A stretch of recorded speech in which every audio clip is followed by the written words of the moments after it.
Okay, so my question is that over the past year prior to his assassination, Charlie Kirk became increasingly against legal immigration. And I know over Christmas you had defended it on Twitter numerous times. I'm wondering if you've changed your view at all in talking to Charlie about this. I've worked myself in an immigration office for a number of years and have very much become against a lot of the legal immigration we see. So I'm curious if your views have changed on that. I would say my views have been pretty consistent over time, and they're consistent with what I reflected in my speech, which let's start with where we need to begin. I think, based on your question, I assume we would find alignment here, but I hope we do. We have double-digit numbers of millions of people who entered the country illegally. And my view is if you entered the country illegally, it is perfectly just for you to be returned to your country of origin. We haven't done that. So I agree. Let's do that first. Focus on that first. But and that would constitute something where we have still 10+ million numbers to go before we get to that question. Now, the separate question is, what should the legal immigration policy of the United States look like? Is the legal immigration policy of the United States right now serving the best interests of our country? No. I think the answer to that question is no. I agree with you. So what I favor and have long favored, and we got to have the courage to actually just stop bucking to, the last person who complained in your ear to actually speak truth, is we need a legal immigration system that accomplishes one thing. Does it serve the interests of the United States citizens who are already here? That should be the sole purpose. Now the question is we may disagree on exactly how we do it, but at least we're aligned on the goal. The goal of U.S. immigration policy is to serve the Americans who already reside here. Then we have a question of what a merit-based system looks like. Now, the White House took some steps recently to say that, people should have to pay more to be able to actually hire someone from another country. I think that's actually a reasonable approach. If somebody's asked to put their money where their mouth is, that's a reasonable approach for framing the question of how we think about legal immigration to the United States. But I think that is a tough question. We're going to have to roll up our sleeves and actually ask the question, what best advances the interests of the citizens who are already here? And a precondition for even having that debate is actually to have ended the illegal immigration crisis in this country that we can't just sweep under the rug to punt for this other complicated question ahead of us. That's where I land on the question. So thank you for your input. Thank you. Appreciate it, man. Hi, nice to meet you.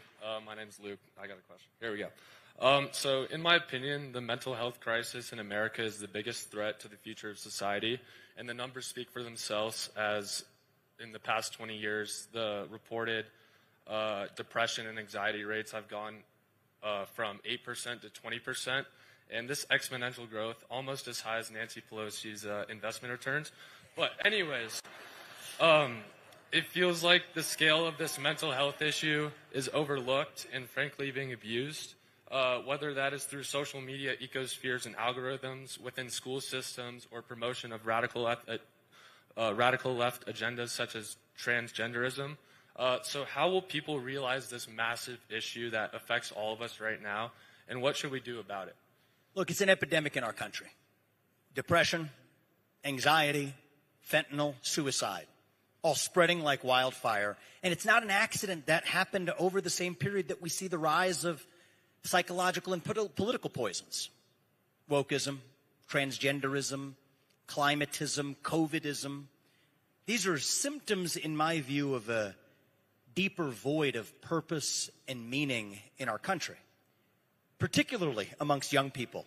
I'm not young compared to you guys, but in my generation, millennials, we see it. In your generation, Gen Z, we see it. You have to fill that void with the real thing. So here's what I don't think is going to work. I don't think just symptomatic whack-a-mole is going to work.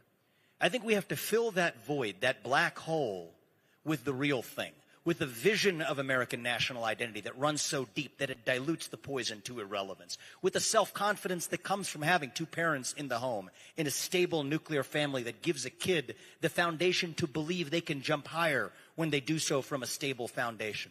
The revival of faith in our country, mediated not through the government, but through our culture. Something that Charlie Kirk, I know, was very focused on as well. Filling that vacuum in the heart of every person. It was actually a French scientist who once said that, it's Pascal, Blaise Pascal, who said if you have a void the hole the size of God in your heart and God doesn't fill it, something else will instead. So the way I look at it is faith, family, patriotism, start with just pick two. Okay, it can't be zero. That's where we're beginning. Now, where can public leaders, such as in government, make a difference? I think our schools are a good opportunity to start. Early detection in schools is a big opportunity. Use an education system that revives the self-confidence of our young people. Bring back physical education at a young age. Bring back the presidential fitness test. PE as early as kindergarten. Physical health and mental health are two sides of the same coin. Serve healthier food in the cafeterias. Revive civic education even in high school. I personally think we do that with some standards. I think every high school senior who graduates from a high school in this country should have to pass the same civics test that, frankly, every immigrant has to pass before that immigrant becomes a voting citizen. You got to know something about your country. To be proud of your country, to be proud of yourself. But I want to give you credit for putting your finger on the pulse of something that knows no partisan boundary. It's not about black or white or left, right, Democrat, Republican, urban, rural. What you described, the mental health epidemic, if you look at the numbers, it knows no demographic or partisan boundary. And we really want to fix the country. We're going to fill that vacuum in the heart of a generation. It's the job of leaders like myself, governors like those of us who are here, and leaders at every level, high and low, including the household, to play their role in stepping up and reviving that missing sense of purpose in our country. And if we do that, I think the peak of this mental health epidemic will be behind us. Thank you. Thank you, my man. Appreciate it. Hello, I'm Raleigh. Thank you Hey. for being here. You talked a little bit about social media, and obviously it affects a lot of young people. And there was a friend of Charlie's, her name's Candace Owens. You probably know her. She's made a lot of videos, and a lot of people have watched these videos. And I was just wondering what your opinion was on some of the claims she's brought forward. So I'll share with you something that's been true of my experience of social media over the last year. One of the things that's hard about being in politics is, on one hand, you got to use it, right? I've got millions of followers. It's a great way to at least tell people what you think, but to do it while consuming less of what it sends me back.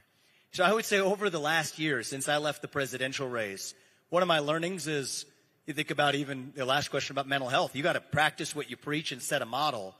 I use it to send the messages I need to send, and I try to consume as little of it as I can back in a response. That's put me in a better place in my own life. One of the things I've also learned is that there is such a gap between what, and I learned this from running for president, such a gap between what exists in the algorithmic and often even artificially astroturfed created response-based echo chamber in the social media world versus what exists in 3 dimensions, even in rooms like the one where we are tonight. So one of the things I'm aiming to do is, if somebody has a question for me and I want to have real dialogue in the real world, I'm going to come here and do it this way. It's a lot better this way. And so if somebody wants to ask me any question you want, anything's going to be fair game. But I think that getting into the rabbit hole of the minutia of an online world that feels increasingly, I'm happy to say, in my life foreign to me, that's the way I'd actually like to keep it. So if somebody else has a question about what you said, I'll address it. But about addressing what's come up on the online echo chambers outside my scope of focus right now. Thank you. Thank you. Appreciate it. My name is Adam. I'm still in high school. I'm trying to finish high school up this year. But I'm wondering, where can I start off where I could carry Charlie's legacy in Kalispell? Say that again. I just want to hear the question. I'm trying to carry Charlie's legacy in Kalispell, but I'm wondering where I could start and what are your tips for me? Sure. The first tip is, and Charlie embodied this better than probably anybody I know, when you are the only person in a room, say it's in your high school, say it's in a club you're a part of, say later it's an organization you join, when you're the only person in a room who believes what you do, you have an obligation to your country to stand up and say it. Say it with a spine. Say it with conviction. Say it with respect. And I think that that's one of the things, if you think about carrying on Charlie Kirk's legacy. I did so many of these events in college campuses across the country with him last year. We went to the University of Pittsburgh, we went to Georgia State, we went to University of North Carolina, others. And one of the things he would always say, and I enjoyed this, right? We're a good pair in this sense, is when somebody would come up to the mic, and even if it happens tonight, we'll say the same thing. It could be somebody, it's a predominantly conservative room, if I'm reading it correctly, but somebody from the left comes up. We don't sneer at them. We let them ask their question. and then we're going to address it directly head on. But we may say that the other side doesn't extend us that courtesy and response, and that's probably right. But we don't hold ourselves to their standards. We hold ourselves to our own standards. And if you want to carry on my friend's legacy, our friend's legacy, that's what you do. Hold yourself to your standards regardless of what the other side does. That's my best advice to you. Thank you, young man, all right? Good luck with high school. Good afternoon, sir. My name is Peyton. Good afternoon, sir. My name is Peyton Matonowitz. And Afternoon, man. It's like, yeah, I'm from Ohio. I'm 2 hours ahead. It's like nighttime for me. Good to see you, man. With rising global tensions, including situations like Venezuela, do you believe the U.S. should prioritize maintaining a strong military presence abroad, or should we shift focus more toward homeland security using assets like National Guard and ICE to protect our borders and internal security? So before we get to the either or, the number one thing we need to do is I think we need a restoration of both U.S. hard power and soft power. Both of those aren't in the place where they need to be.